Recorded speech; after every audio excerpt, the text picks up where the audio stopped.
الحمد لله نحمده ونستعينه ونستغفره ونؤمن به ونتوكل عليه ونعوذ بالله من شرور أنفسنا ومن سيئات أعمالنا من يهده الله فلا مضل له ومن يضلله فلا هادي له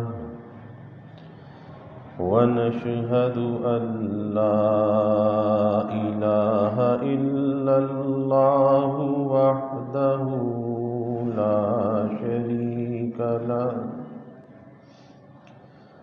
ونشهد أن سيدنا وسندنا وحبيبنا وحبيب ربنا وطبيبنا وطبيب قلوبنا ومولانا محمدا عبده ورسوله وصلى الله تعالى عليه وعلى آله وأصحابه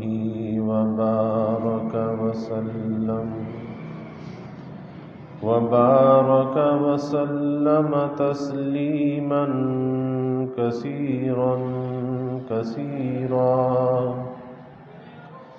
هو الحبيب الذي ترجى شفاعته لكل حول من الأحوال مقتحم يا رب صل وسلم دائما أبدا على حبيبك من زانت به العصور أما بعد فأعوذ بالله من الشيطان الرجيم بسم الله الرحمن الرحيم وقال ربكم ادعوني أستجب لكم إن الذين يستكبرون عن عبادتي سيدخلون جهنم داخرين قال النبي صلى الله عليه وسلم اللهم إني ضعيف فقو في رضاك ضعفي وخذ إلى الخير بناصيتي واجعل الإسلام منتهى رغائي وإني ذليل فأعزني وإني فقير فارزقني وقال رسول الله صلى الله عليه وسلم الدعاء مخ العبادة أو كما قال عليه الصلاة والتسليم صدق الله العظيم وصدق رسوله النبي الكريم ونحن على ذلك لمن الشاهدين والشاكرين والحمد لله رب العالمين توفیق الہی اپنے محبوب مرشد پاک کی برکت سے گزشتہ جمعے کی ان بابرکت ساعات میں رسول اللہ صلی اللہ علیہ وسلم کی ایک بہت ہی مبارک دعا کے بارے میں گفتگو چل رہی تھی، جسے اگر دعائے خیر کہا جائے تو یہ بھی صحیح ہوگا کیونکہ اس حدیث کے راوی حضرت بریدہ اسلمی رضی اللہ تعالیٰ عنہ کہتے ہیں کہ آپ صلی اللہ علیہ وسلم نے فرمایا کہ اے بریدہ، جس کے ساتھ اللہ تعالیٰ خیر کا ارادہ فرماتے ہیں تو اس کو مندرجہ ذیل کلمات سکھا دیتے ہیں، اور وہ کلمات یہی ہیں جو اس وقت میں نے تلاوت کیے: اللہم انی ضعیف فقوی فی رضاک ضعفی وخذ الی الخیر بناصیتی واجعل الاسلام منتہی رغائی وانی ذلیل فاعزنی وانی فقیر فارزقنی۔ بہت عجیب و غریب یہ رسول اللہ صلی اللہ علیہ وسلم کی دعا ہے، اور دعا کی حقیقت یہی ہے، ایک تو دعا کے ظاہری الفاظ ہوتے ہیں اور ایک دعا کی حقیقت ہوتی ہے۔ دعا کی جو حقیقت ہے وہ اپنے عجز کو، اپنی محتاجگی کو، اپنی کمزوری کو، اپنے فقر کو اللہ تعالیٰ کی بارگاہ میں پیش کرنا، اور وہ اس طرح سے پیش کرنا کہ اپنے کو محتاج محض سمجھنا اور اللہ تعالیٰ کو داتا اور غنی سمجھنا، اور اس یقین کے ساتھ اللہ سے مانگنا کہ اللہ حاجت روا بھی ہے، اللہ مشکل کشا بھی ہے، اور جو کچھ میں مانگ رہا ہوں وہ میرے اس مانگنے کو دیکھ بھی رہا ہے اور سن بھی رہا ہے، اور یوں تو اسے ہماری حاجتوں کا علم ہے، عالم الغیب والشہادہ ہے، ہماری حاجتوں کو جانتا ہے کہ ہم میں سے ہر شخص کو کیا کیا حاجتیں ہیں، کیا کیا ضروریات ہیں، ہمارا رب جانتا ہے۔ لیکن ہمارے رب نے ہمیں حکم دیا اور کہا کہ حضور صلی اللہ علیہ وسلم سے کہا جا رہا ہے وقال ربکم ادعونی استجب لکم، کہ آپ کہہ دیجئے کہ تمہارا رب یہ کہتا ہے ادعونی، مجھ سے مانگو، مجھ سے دعا کرو، استجب لکم، میں تمہاری دعا کو قبول کروں گا۔ تو پتہ یہ چلا کہ مانگنے کا جو حکم ہے وہ ان کی جانب سے ہے، اور مانگنے والے سے وہ خوش ہوتے ہیں اور نہ مانگنے والے سے وہ ناراض ہوتے ہیں۔ دنیا کا اصول تو یہ ہے کہ دنیا میں اگر کسی سے کچھ مانگا جائے تو دنیا میں وہ مانگنے والا ذلیل ہوتا ہے اور جس سے مانگا جائے وہ ناراض ہوتا ہے۔ مخلوق کی نظر میں انسان گر جاتا ہے اگر کوئی انسان کسی انسان سے کچھ مانگے، لیکن قربان جائیے اللہ رب العزت کے کیسے کریم ہیں، اور کیسے کریموں کے بھی کریم ہیں کہ خود فرماتے کہ مجھ سے مانگو، اور جب تم مجھ سے مانگو گے تو میں تمہاری دعا کو قبول کروں گا، اور اگر کوئی مانگتا ہے تو اس مانگنے والے سے خوش ہوتے ہیں، اور اگر کوئی نہ مانگے تو اس سے ناراض ہوتے ہیں۔ تو پتہ یہ چلا کہ ہمارا رب ہمیں کچھ دینا چاہتا ہے، اور ہمارا رب ہمیں محروم کرنا نہیں چاہتا، اور جب ہمارا رب ہمیں دینا چاہتا ہے تو پھر ہمیں کیا کرنا چاہیے؟ ہمیں لینے والا بن جانا چاہیے۔ اور لینے والا کیسے بن جانا چاہیے؟ جھولی پھیلا دینی چاہیے، اپنی محتاجگی کو، فقر و فاقے کو اللہ کے سامنے لے جانا چاہیے۔ آج دیکھا یہ جاتا ہے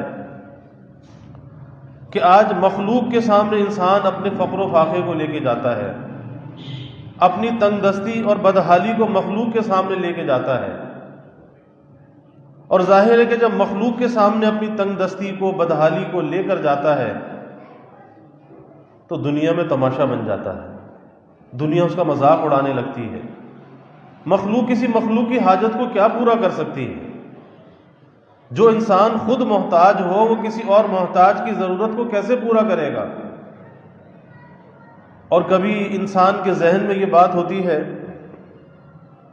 کہ فلاں آدمی تو بڑا مالدار ہے، بڑا سیٹھ ہے، یہ میری ضرورت کو پورا کر دے گا، تو کسی انسان کو بڑا سمجھ کر اس کی بڑائی پر نظر کر کے اور انسان اس سے امید وابستہ کر لیتا ہے کہ بڑا مالدار آدمی ہے، بڑا سیٹھ ہے اور یہ میری ضرورت کو پورا کر دے گا۔ حالانکہ حقیقت یہ ہے کہ کوئی چاہے کتنا ہی دنیا میں مالدار ہے، وہ جتنا زیادہ مالدار ہے اتنا زیادہ وہ فقیر اور محتاج ہے۔ اور اس کی مثال بزرگوں نے یہ دی کہ جیسے ایک غریب آدمی ہے کہ غریب آدمی کی ضرورت اگر 100 روپے میں پوری ہو جاتی ہے تو اس مالدار کی جو ضرورت ہے وہ 1000 میں بھی پوری نہیں ہوتی۔ تو پتہ چلا کہ یہ اگر 100 روپے کا محتاج ہے وہ 1000 کا محتاج ہے، وہ تو بڑا محتاج ہے، وہ تو بڑا فقیر ہے۔ اب جب وہ زیادہ محتاج ہے، زیادہ فقیر ہے، تو پھر وہ کسی مخلوق کی ضرورت کو کیسے پورا کر سکتا ہے؟ کسی محتاج کی حاجت کو کیسے پورا کر سکتا ہے؟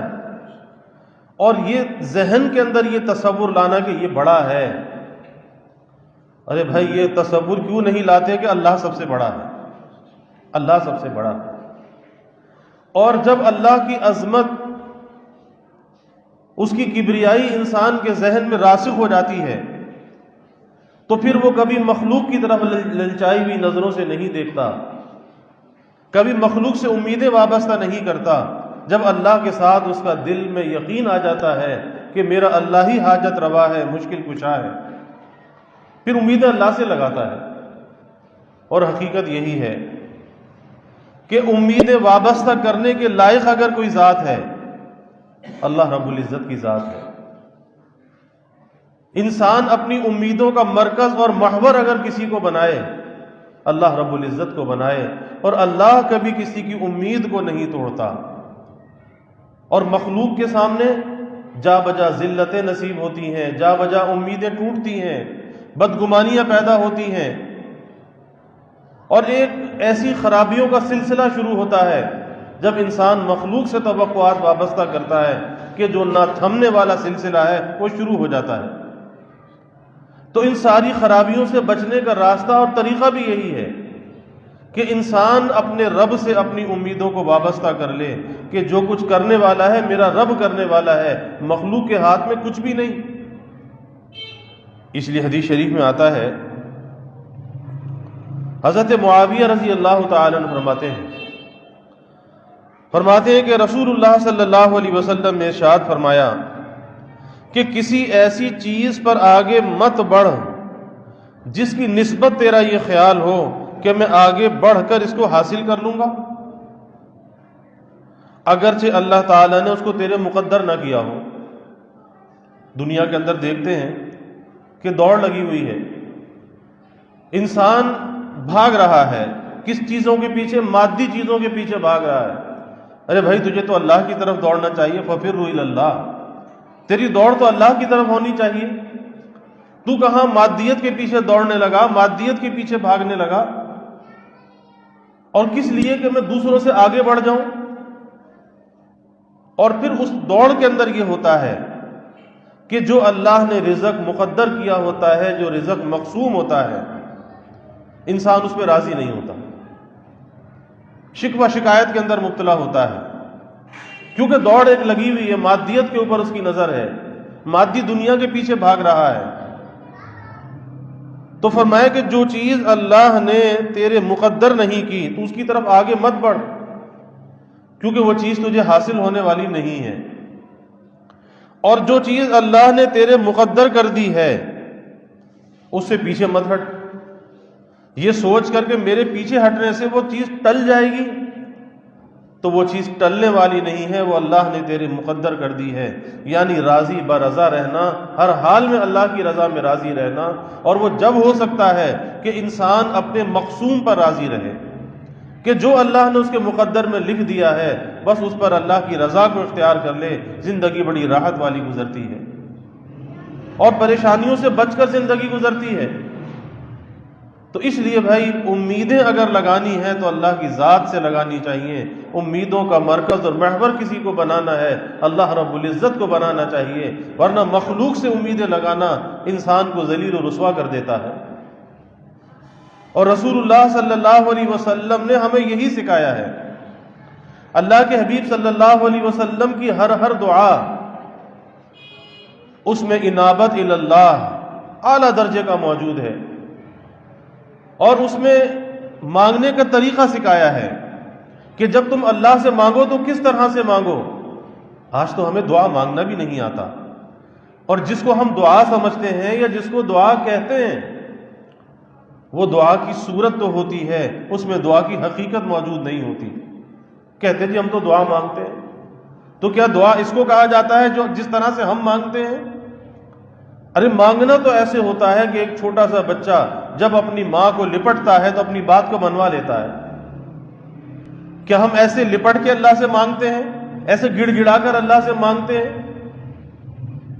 جن الفاظ کا نام ہم نے دعا رکھا ہے یا جس صورت کا نام ہم نے دعا رکھا ہے اس میں دعا کی حقیقت موجود نہیں ہوتی، اس لیے وہ دعا کہلائے جانے کے قابل ہی نہیں ہوتی، کیونکہ صورت ہے، حقیقت نہیں ہے. اور اس کا نظارہ جا بجا آپ مشاہدہ کر سکتے ہیں کہ مسجد میں نمازی نماز پڑھنے کے لیے آتے ہیں اور نماز کے بعد کا وقت دعا کی قبولیت کا وقت ہے، اور یہ مسجد اللہ کا گھر ہے، یہاں پر اللہ کی تجلیات کا نزول ہوتا ہے، یہاں پر برکات ہوتی ہیں، انوار ہوتے ہیں، اور ایسی حالت میں اللہ دعا کو قبول کرتا ہے. لیکن اکثر یہی ہوتا ہے کہ دعا کی طرف انسان متوجہ نہیں ہوتا. اور کیوں نہیں ہوتا؟ کہ اللہ کی طرف دھیان نہیں ہوتا. پھر وہی بات کہ دنیا کی مادی چیزوں کے اندر دھیان پھنسا ہوا ہوتا ہے کہ کھڑا تو نماز کے اندر ہے لیکن اس کا دھیان اس کے موبائل فون کے اندر اٹکا ہوا ہے، اور ابھی نماز کا سلام نہیں پھرا، ابھی بائیں طرف سلام بھی مکمل نہیں ہوا.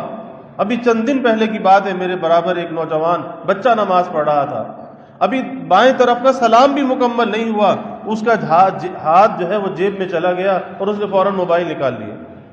آپ اندازہ لگائیے اب یہ نماز کیسی نماز ہوگی، اور اس حالت میں دعا کیسی دعا ہوگی. اور پھر ہم کہتے جی ہم پریشان ہیں، پھر ہم کہتے ہماری دعا قبول نہیں ہوتی. اور حقیقت یہ ہے کہ جیسے دعا مانگنی چاہیے ویسے ہم دعا مانگتے نہیں. اگر ویسے ہم دعا مانگنے لگیں تو ہماری کوئی دعا ایسی نہ ہو جو قبول نہ ہو. اس لیے مجدد تھانوی رحمۃ اللہ علیہ فرمایا کرتے تھے کہ مجھے یاد نہیں پڑتا کہ دل سے دعا کی ہو اور قبول نہ ہوئی ہو، یعنی دل سے انسان اللہ کی طرف متوجہ ہو کر مانگے، اسے کارساز حقیقی سمجھے، مؤثر حقیقی سمجھے، مخلوق سے اپنی امیدوں کو توڑ لے، اللہ سے امیدوں کو وابستہ کر لے، کیونکہ اللہ تو دل کے ارادوں کو بھی جانتا ہے کہ میرے بندے کی نیت کیا ہے. اگر یہ مانگ رہا ہے اس کی حقیقت اس کے اندر موجود ہے یا نہیں. اللہ دل کے ارادوں کو جانتا ہے. تو جب مخلوق سے امیدوں کو توڑ کر جب اللہ سے امیدوں کو جوڑے گا اور اپنے عجز و انکسار کو اللہ کے سامنے پیش کرے گا، اللہ کیسے اس کی دعا کو رد کرے گا؟ اللہ تو کہتا ہے ادعونی استجب لکم، کہ تم مجھ سے مانگو میں تمہاری دعا کو قبول کروں گا. تو جو رب دعا کو قبول کرنے کا خود فرما رہا ہے استجب لکم، بھلا وہ دعا کو کیسے رد کر سکتا ہے؟ لیکن بات یہی ہے کہ جب ہمارے اندر تذبذب ہوتا ہے کہ پتہ نہیں قبول ہوگی یا نہیں ہوگی، پتہ نہیں ملے گا یا نہیں ملے گا، جب ہمارے اندر یہ تذبذب موجود ہے تو دعا کیسے قبول ہو؟ اس لیے حدیث شریف میں آتا ہے، اللہ کے حبیب صلی اللہ علیہ وسلم فرماتے ہیں کہ جب دعا کیا کرو تو قبولیت کا یقین دل کے اندر رکھا کرو، کیونکہ بے یقینی کے ساتھ اللہ کسی کی دعا کو قبول نہیں کرتا. قبولیت کا یقین دل میں ہونا چاہیے کہ ہاں اللہ میری دعا کو ضرور قبول کرے گا. اور حدیث شریف میں تو یہاں تک آتا ہے کہ بندہ فرش پہ ہوتا ہے، یہ ہاتھ اٹھا کے اللہ سے مانگ رہا ہوتا ہے، اور اس کے ہاتھ کہاں پر ہوتے ہیں؟ عرش پر. فرمایا کہ جھولے دار رسیاں ہیں، یہ فرش پر بیٹھ کے مانگ رہا ہے اور اس کے ہاتھ عرش کی جھولے دار رسیوں کے اندر ہیں. اللہ دعا مانگنے والے کو اتنا بلند کر دیتا ہے کہ جو مانگ کس سے رہا ہے؟ اپنے رب سے مانگ رہا ہے، اور وہ رب جس کے لیے دینا کوئی مشکل نہیں.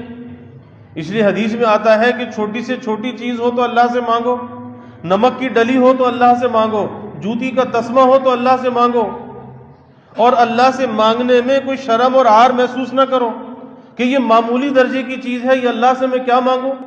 کوئی شرم اور عار محسوس نہ کرو، بلکہ دعا مانگنے کی عادت ڈالو۔ جو معمولی سے معمولی چیز ہے، یا اللہ میری اس مشکل کو آسان کر دے، یا اللہ میری مدد فرما، مجھے اس پریشانی سے نکال دے، اللہ سے مانگو تو صحیح۔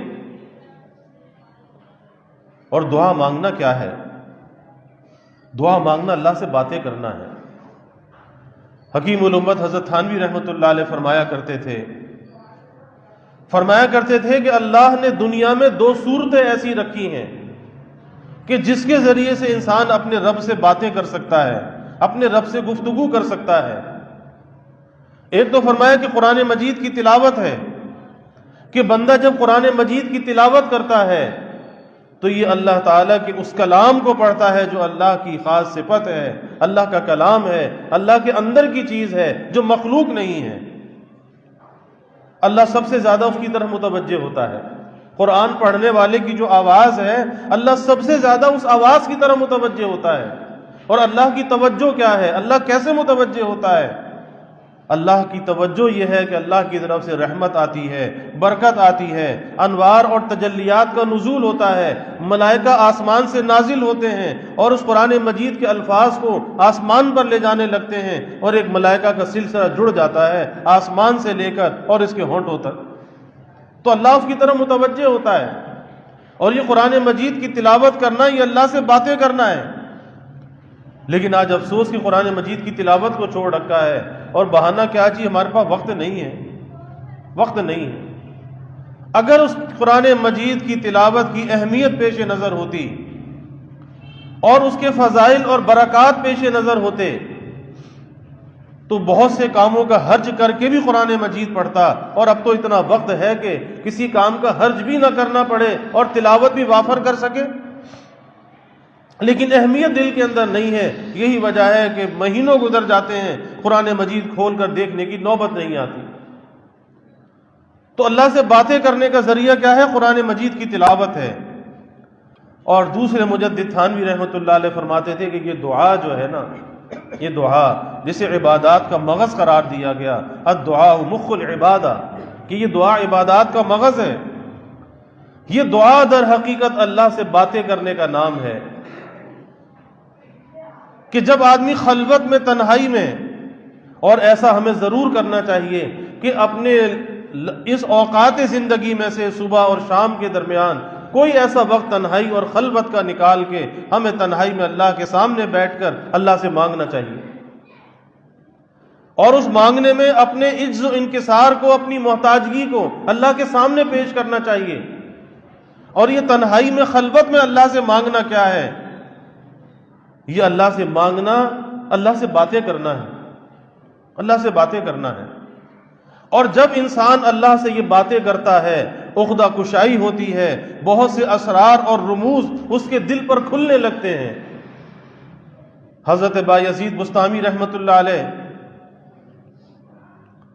رات کی تنہائی میں اللہ سے مانگ رہے ہیں، اللہ ہمیں بھی نصیب فرمائے۔ راتوں کو اللہ سے مانگنا بہت بڑی نعمت ہے، بہت بڑی دولت ہے۔ اللہ اپنے پیاروں کو یہ دولت عطا کرتا ہے کہ جو راتوں کو اٹھ کے اللہ سے مانگتے ہیں۔ اللہ ہمیں بھی ایسا بنا دے۔ اللہ سے مانگ رہے ہیں، مناجات کر رہے ہیں، اور پھر اللہ سے مناجات کرتے کرتے کوئی ایسا لمحہ بھی آ جاتا ہے کہ پھر راز و نیاز ہونے لگتے ہیں۔ ہم تم ہی آگاہ ہیں اس ربط خفی سے، ہم تم ہی آگاہ ہیں اس ربط خفی سے، راز کسی اور کو یہ معلوم نہیں ہے۔ کہ دعا کرنے والا جانتا ہے اور جس سے مانگ رہا ہے وہ جانتا ہے کہ کیا آپس میں راز و نیاز ہے، کوئی اور نہیں جانتا۔ ہم تم ہی آگاہ ہیں اس ربط خفی سے، کہ آپس میں کیسا ربط ہے، کیسا جوڑ ہے، کسی کو معلوم نہیں ہے کہ یہ بندہ سب سے کٹا ہوا ہے لیکن اپنے مالک سے جڑا ہوا ہے۔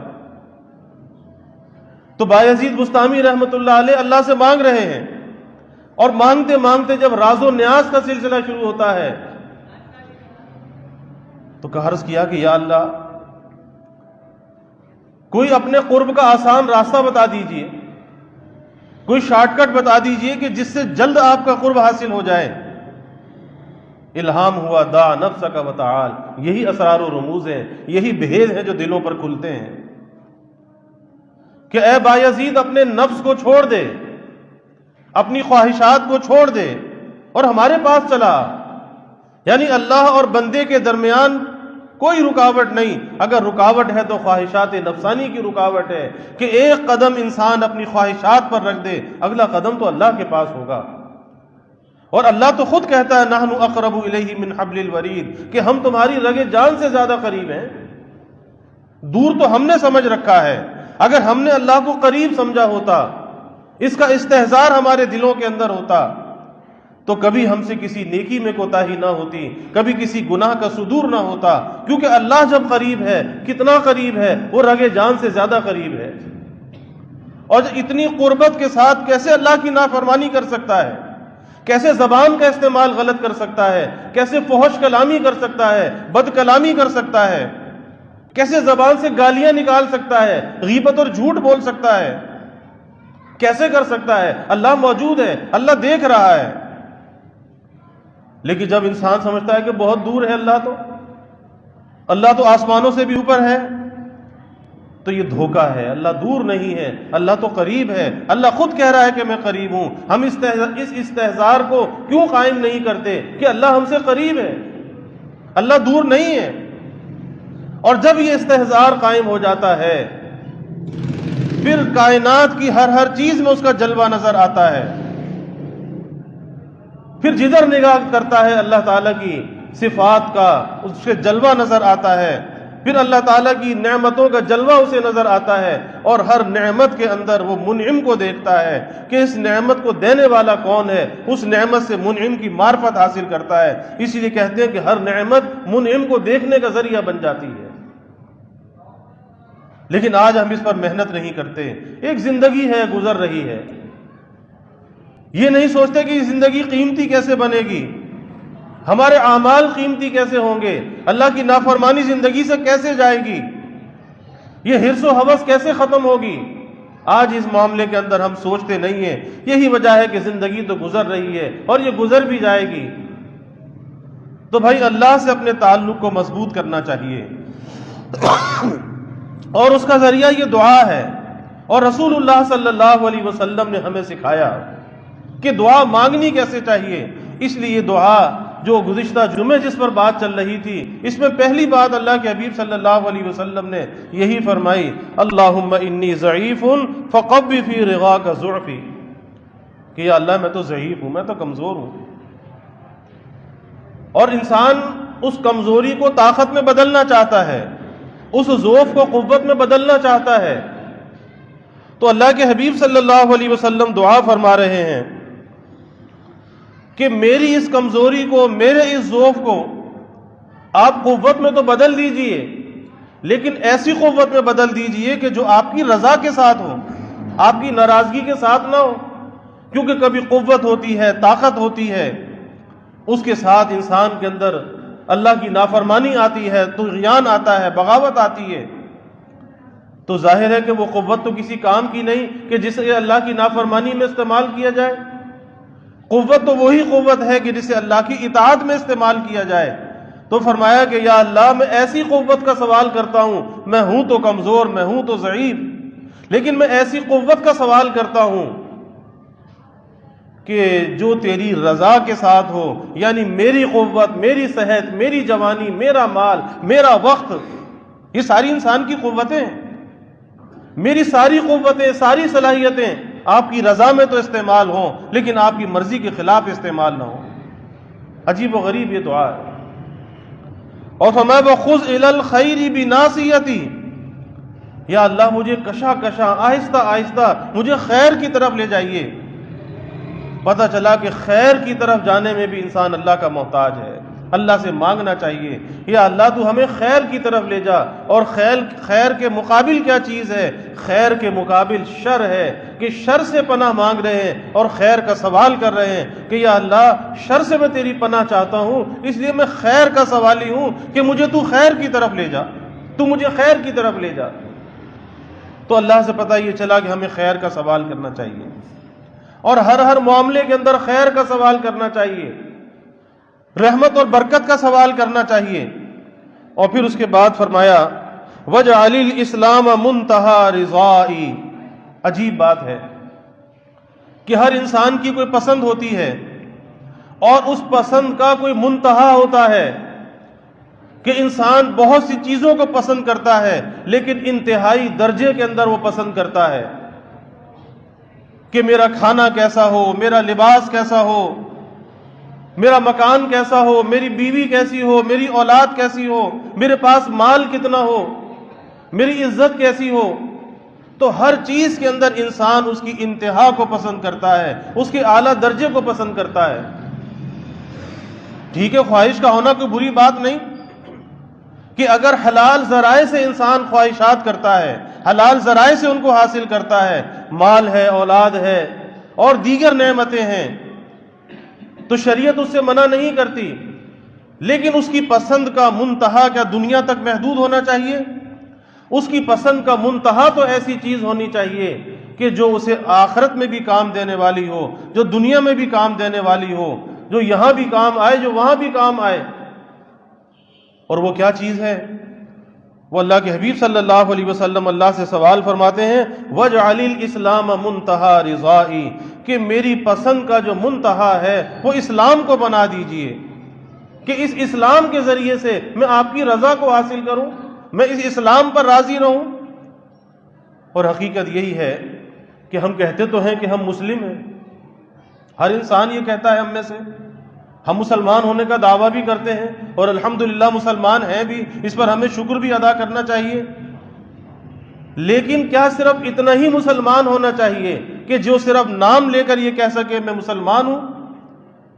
نہیں بھائی، اس سے آگے بھی بہت سی باتیں ہیں، کیونکہ اسلام تو ایک ایسی چھتری ہے جو اللہ نے ہمیں عطا کر دی، ایک ایسا سائبان ہے جو اللہ نے ہمیں عطا کر دیا، لیکن اب اس سائبان کے نیچے رہتے ہوئے ہمیں زندگی کیسے گزارنی ہے؟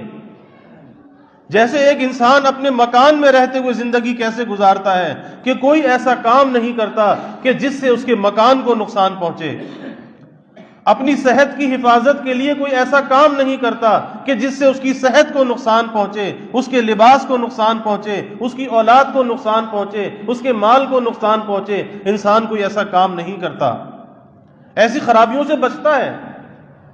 اور یہ اللہ نے انسان کے اندر یہ صفت رکھی ہے کہ وہ نفع کی چیز کو حاصل کرتا ہے اور نقصان کی چیز سے اپنے آپ کو بچاتا ہے۔ اسی طرح اسلام کا مطلب یہ ہے، اسلام کے معنی یہ ہیں، مسلم کہتے کس کو ہیں؟ مسلم اس کو کہتے ہیں کہ جو اللہ کے حکم کے سامنے اپنی گردن کو جھکا دینے والا، یہ مسلم ہے، یہ مسلم کی تعریف ہے۔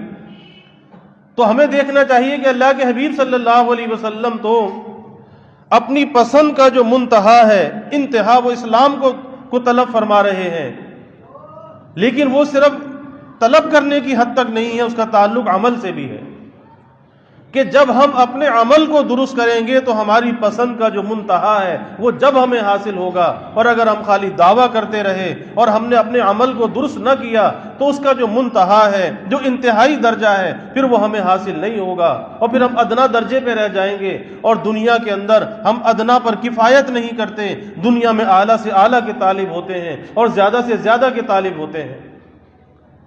تو اسی طرح سے دین کے معاملے میں ہماری پسند کا جو معیار ہے وہ بلند ہونا چاہیے، خالی یہاں تک نہیں محدود ہونا چاہیے کہ اچھا میں مسلمان ہوں، میں تو نماز پڑھ لیتا ہوں، تو ٹھیک ہے، نماز بہت اہم فریضہ ہے، عقائد کے بعد سب سے افضل عبادت نماز ہے، لیکن اس کے ساتھ اور بھی تو زندگی گزارنے کے اصول ہیں جو اسلام ہمیں دیتا ہے، زندگی گزارنے کا دستور ہمیں دیتا ہے۔ کیا ہم زندگی ان اصولوں پر گزارتے ہیں؟ اکثر ایسا نظر نہیں آتا۔ ہمارے معاملات کیسے ہیں، ہماری معاشرت کیسی ہے، ہمارے اخلاق کیسے ہیں، یہ بھی تو دین کے ستون ہیں، یہ بھی تو دین کا حصہ ہے۔ لیکن آج صرف عبادت کرنے کے بعد انسان یہ سمجھتا ہے کہ بس میں پکا سچا مسلمان، اب مجھے کچھ اور کرنے کی ضرورت نہیں۔ تو ہمیں اسلام کو منتہا بنانا چاہیے، اپنی پسند کا اعلیٰ درجہ اسے دینا چاہیے، اور وہ اعلیٰ درجہ جب ہو سکتا ہے کہ جب انسان اس کے تابع اپنی زندگی کو گزارے، اس کے خلاف زندگی کو نہ گزارے۔ اور ہم میں سے ہر شخص اپنا جائزہ لے سکتا ہے کہ وہ زندگی کس ڈگر پہ گزار رہا ہے، کیا وہ زندگی اس قابل ہے کہ اسے یہ کہا جا سکے کہ اس کی زندگی اسلام کے تابع ہے؟ ہر شخص اپنا جائزہ لے سکتا ہے، اور کبھی اپنا جائزہ بھائی لینا ضرور چاہیے۔ آج ایک مرض یہ بھی ہے، ہم دوسروں کا جائزہ تو لیتے ہیں لیکن کبھی اپنا جائزہ نہیں لیتے کہ میں کیسا ہوں، دوسروں کو دیکھتے ہیں کہ دوسرا کیسا ہے، دوسروں کی عیب جوئی کرتے ہیں، عیب شوئی کرتے ہیں، عیب تلاش کر کے دوسروں کے سامنے ظاہر کرتے ہیں، غیبتیں کرتے ہیں، لیکن کبھی اپنی عیب جوئی نہیں کرتے کہ میرے اندر کتنی خرابیاں ہیں۔ اور جب انسان اپنی خرابیوں کو دیکھتا ہے، اپنی خرابیوں پہ نظر جاتی ہے، تو اسے پتہ چلتا ہے کہ جہاں میں سب سے برا تو میں ہی ہوں، پھر سب مجھ سے بہتر اور افضل ہیں۔ اور ہونا یہی چاہیے کہ اپنے آپ کا جائزہ ضرور لینا چاہیے کہ میں کیسا ہوں۔ اور یاد رکھیے کہ انسان کی ترقی کا سفر اس وقت تک شروع نہیں ہوتا جب تک کہ وہ اپنا جائزہ نہیں لیتا اور جائزہ لے کے اپنی خرابیوں کو محسوس نہیں کرتا، کیونکہ جو خرابیوں کو محسوس ہی نہ کرے وہ خرابی کو دور کیسے کرے گا؟ جو بیماری کو محسوس ہی نہ کرے وہ بیماری کو دور کیسے کرے گا؟ اس کا علاج کیسے کرے گا؟ اور بیماری کو محسوس نہ کرنا، خرابی کو محسوس نہ کرنا، یہ بھی ایک بہت بڑی بیماری اور خرابی ہے کہ انسان کو اپنی خوبیاں تو نظر آئیں، اپنے کمالات تو نظر آئیں، اپنے کمالات کا دعوے دار بھی ہو، لیکن اپنی خامیاں خرابیاں نظر نہ آئیں۔ تو اس کا آسان سا راستہ یہ ہے کہ انسان مخلوق سے قطع نظر اپنی خرابیوں کو سوچا کرے کہ میرے اندر کتنی خرابی ہے۔ اس لیے بزرگوں نے فرمایا کہ اگر کسی کی ایک خرابی تمہیں نظر آئے، فوراً اپنی 10 خرابیوں کو سوچو کہ اگر اس کے اندر ایک خرابی ہے، میرے اندر 10 خرابیاں ہیں، اور ظاہر ہے کہ ایک خرابی والا کم درجے میں برا ہے اور جس کے اندر 10 خرابیاں ہیں وہ زیادہ درجے میں برا ہے، پھر اسے کیا حق پہنچتا ہے کہ اس کی دوسرے کی برائی کرے؟ اس سے انسان کی حفاظت ہوتی ہے، انسان غیبتوں سے بچ جاتا ہے، اپنی نیکیاں ضائع کرنے سے بچ جاتا ہے، ورنہ ادھر انسان نیکی کرتا ہے، ادھر کسی کی غیبت، کسی کا حسد، کسی سے بغض، کسی سے کینہ، اپنی نیکیاں دنیا میں برابر کر دیتا ہے۔ تو بھائی سوچنا چاہیے کہ زندگی کس ڈگر پہ گزر رہی ہے۔ رسول اللہ صلی اللہ علیہ وسلم کی اس دعا پر بات چل رہی ہے کہ ہماری پسند کا جو منتہا ہے وہ اسلام ہونا چاہیے، اور اس کا ایک ہی طریقہ ہے کہ ہم اپنی زندگی کو اسلام کے تابع کر دیں، یعنی اسلام کے حکموں کے مطابق ہم اپنی زندگی کو گزارنے والے بن جائیں۔ پھر چاہے وہ ہماری خوشی ہو، چاہے وہ ہماری غمی ہو، زندگی کا کوئی بھی حصہ ہو، ہماری تجارت ہو، ملازمت ہو، ہمارا آپس کا لین دین ہو، رشتے ناتے ہوں، وہ سب شریعت کے حکموں کے مطابق ہونے چاہیے۔ تو جب تو کہا جا سکتا ہے کہ ہاں ہماری پسند کا جو منتہا ہے وہ اسلام ہے، اور اسلام ہی وہ دین ہے کہ جو اللہ کا پسندیدہ ہے۔ ان الدین عند اللہ الاسلام، یہ قیامت تک کے لیے اللہ نے جس دین کو پسند کیا ہے وہ دین اسلام ہے، اور اللہ کا شکر ہے کہ اللہ نے ہمیں یہ نسبت بن مانگے عطا کی ہے۔ اب ہمیں اس کی حفاظت بھی کرنی ہے اور اس نسبت میں ترقی بھی کرنی ہے، اور اس کے کسی درجے پہ کفایت نہیں کرنی، اور یہ سفر موت تک جاری رہتا ہے کہ موت تک انسان کوشش کرتا رہتا ہے اور ترقی کے منازل طے کرتا رہتا ہے، اور اس سفر کی کوئی انتہا نہیں ہے۔ اب منزل اسے موت کے بعد ملتی ہے کہ جب مر جاتا ہے، اور مرنے کے بعد پھر وہ اس کوشش کا پھل پاتا ہے، لیکن موت کے بعد پھل پاتا ہے، زندگی میں پھل نہیں۔ آج تو زندگی میں سوچتے ہیں کہ کیا پھل ملا۔ تو بھائی ہمیں اللہ سے مانگنے والا بننا چاہیے۔ اور پھر آج کے حالات کا تقاضا بھی یہ ہے کہ یہ وبا کا زمانہ ہے، اور یہ وبا، کرونا کی جو وبا ہے، اب یہ تیزی کے ساتھ پھیل رہی ہے، اور جتنی تیزی کے ساتھ یہ وبا پھیل رہی ہے اتنا ہی بے احتیاطی بھی بڑھتی چلی جا رہی ہے۔ اجتماعات ہوں، بے احتیاطی ہو، آپس کا ملنا ہو، یہ ساری چیزیں بڑھتی چلی جا رہی ہیں اور اس کی پرواہ نہیں کی جا رہی۔ لیکن جو لوگ اس تکلیف میں مبتلا ہوتے ہیں، اللہ سب کی حفاظت فرمائے کہ ان سے اگر کوئی پوچھے کہ وہ کس تکلیف دہ مرحلے سے گزرتے ہیں، اللہ سب کی حفاظت فرمائے۔ تو بھائی اس میں ایک تو یہ ہے کہ اللہ سے دعا کرنی چاہیے، کیونکہ گزشتہ 2 جمعے سے ہم دعا پر بات کر رہے ہیں کہ ہماری مشکلات اور پریشانیوں کا جو حل ہے وہ دعا ہے، کہ ہمیں اللہ سے رو رو کے گڑ گڑا کر اپنی خطاؤں پر معافی مانگنی چاہیے، کثرت سے چلتے پھرتے اٹھتے بیٹھتے استغفار کا اہتمام کرنا چاہیے، اللہ کی نافرمانی سے بچنا چاہیے، نیکیوں کا اہتمام کرنا چاہیے، اور اللہ سے دعا کرنی چاہیے کہ یا اللہ تو ہی اس وبا سے نجات دے سکتا ہے، ورنہ یہ وبا بڑھتی چلی جا رہی ہے۔ آپ دیکھ لیجئے، یہ حکومت نے جو SOPs کا اعلان کیا، پھر وہی اعلان کر دیا کہ جی مسجدوں سے قالین بھی اٹھا دو، دریاں بھی اٹھا دو، فاصلوں سے نماز پڑھو۔ ایسا نہ ہو کہ پھر وہی نوبت آ جائے کہ جو جون جولائی کے اندر جو نوبت تھی، تو اللہ سے مانگنا چاہیے، اللہ سے مانگنا ہمارے اختیار میں ہے۔ ہم وبا کو دور تو نہیں کر سکتے، لیکن اللہ سے مانگ تو سکتے ہیں، اپنی محتاجگی کو اللہ کے سامنے پیش تو کر سکتے ہیں۔ اور جو ہمارے کرنے کا کام ہے جب ہم وہ بھی نہ کریں تو پھر کیسے ہمیں نجات حاصل ہو؟ اس لیے ہم میں سے ہر شخص کو یہی سمجھنا چاہیے کہ میرے گناہوں کی ظلمت ہے، نحوست ہے، آج خلق خدا پریشان ہے، مجھے اس پہ توبہ کرنی چاہیے، اللہ سے معافی مانگنی چاہیے۔ اللہ جب مجھے معاف کر دے گا، اللہ اس وبا کو بھی دور کر دے گا۔ اور بھائی احتیاط کیجئے، احتیاط کے ساتھ رہیے، اور کھلی جگہوں کے اندر رہیں، اور بند کمروں کے اندر نہ بیٹھیں۔ یہاں تک بھی احتیاط ہے، جیسے سردی کے زمانے میں لوگ ہیٹر چلا لیتے ہیں اور بند کمرے میں بند ہو جاتے ہیں، تو کمروں کی کھڑکی اور دروازے کھلے ہونے چاہیے تاکہ ہوا کی وینٹیلیشن رہے، ہوا کی کراسنگ رہے، کیونکہ بند جگہوں پر بیماری اور وبا ایک دوسرے کو لگنے کا چانس زیادہ ہوتا ہے۔ اس لیے گھروں کے اندر بھی احتیاط کریں اور اجتماعات میں جانے سے اپنے آپ کو بچائیں۔ اور سب سے بڑا جو ہتھیار ہمارے پاس ہے وہ دعا ہے، کہ ہم سب مل کر اللہ سے دعا کریں کہ یا اللہ ہم کمزور ہیں، ضعیف ہیں، جو اللہ کے حبیب صلی اللہ علیہ وسلم نے اس دعا میں ہمیں سکھایا ہے، یا اللہ تو محض اپنے فضل و کرم سے اس وبا سے، اس کے اثرات سے یا اللہ تو ہمیں بچا لے۔ اور جو بھی متاثرین ہیں، بڑے بڑے علماء، بڑے بڑے مشائخ اس میں مبتلا بھی ہیں، بہت سے دنیا سے چلے گئے، اور ایسے ایسے قیمتی لوگ چلے گئے کہ جن کا کوئی بدل نہیں ہے۔ اللہ تعالیٰ ان کے درجات کو بلند فرمائے، اور اللہ تعالیٰ اس وبا سے سب کو نجات عطا فرمائے۔ اللہ ساری انسانیت کو امن، عافیت اور سلامتی عطا فرمائے۔ بس یہی ہے کہ بھائی احتیاط کریں، اس میں ہم سب کا فائدہ ہے۔ اللہ عمل کی توفیق عطا فرمائے۔ وآخر دعوانا